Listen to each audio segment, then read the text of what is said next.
Do you hear that? Roman began to speak in the pitch black. Yes. Nasty laughter. Maxim answered in a whisper. Goosebumps. What shall we do? Max asked Max, puzzled. Do we have any way out? No, we don't. We ran as fast as we could to the beach. Where is it? Sit or run, we'll be eaten by those things. Then their conversation was interrupted by the approaching laughter and noise of the leaves in the trees. Quiet. Roman whispered.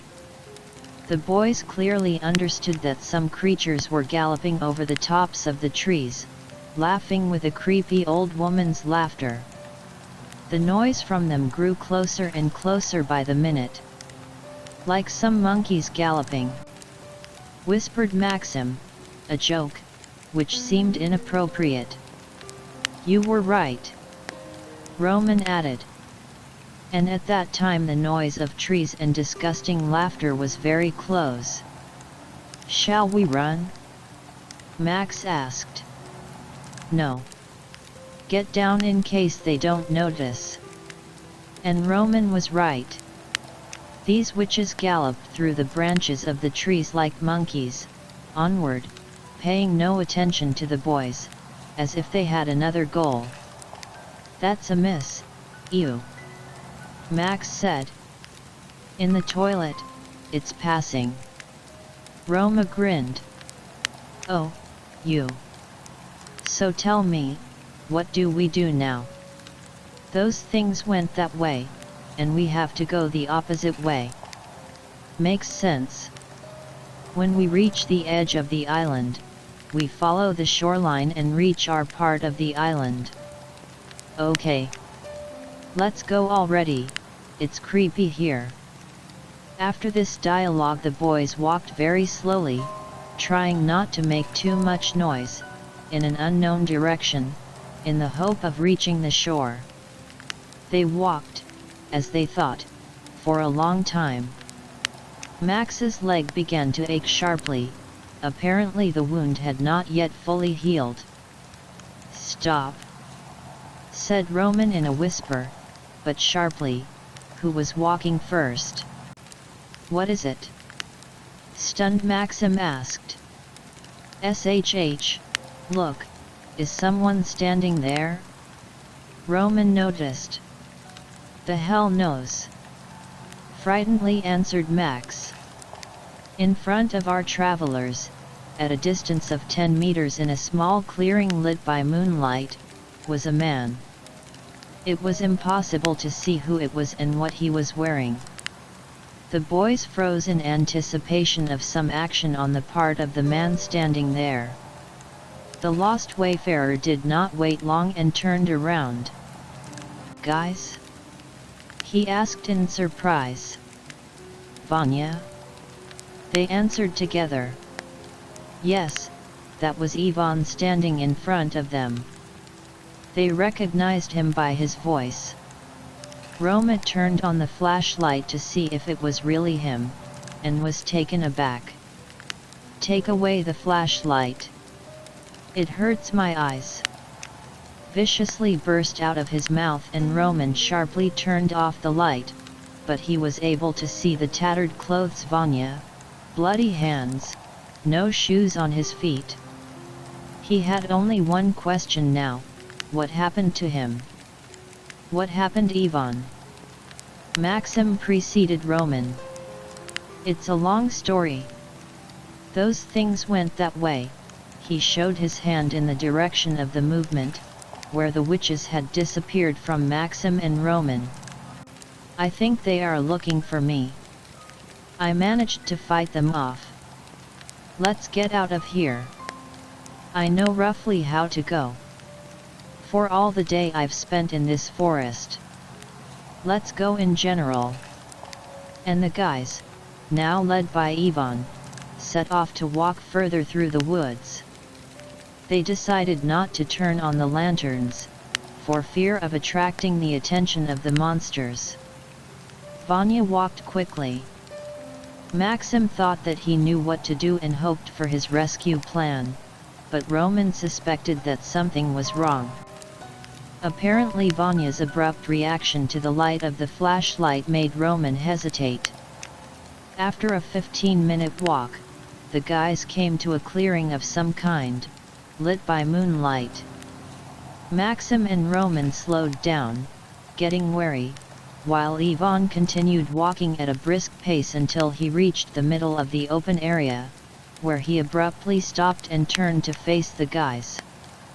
"Here we are," he began, in a hoarse voice that was not his own. "What is going on?" Roman asked. "You will never leave this island." "Ha ha ha." Ivan spoke in a demonic voice. After these words, his mouth began to protrude sharp teeth like those of a shark, and from his fingers long and razor-sharp claws. His eyes filled with blood, and with an animal scream he lunged at the boys.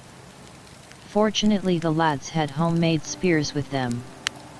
Roman, without thinking twice, threw his weapon at Ivan, who was running towards him, and it struck the monster right in the belly, penetrating through its flesh like a knife in butter.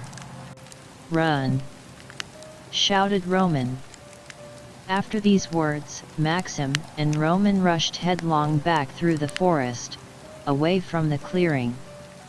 "I will kill you!" they heard Ivan shouting after them. They ran for a long time.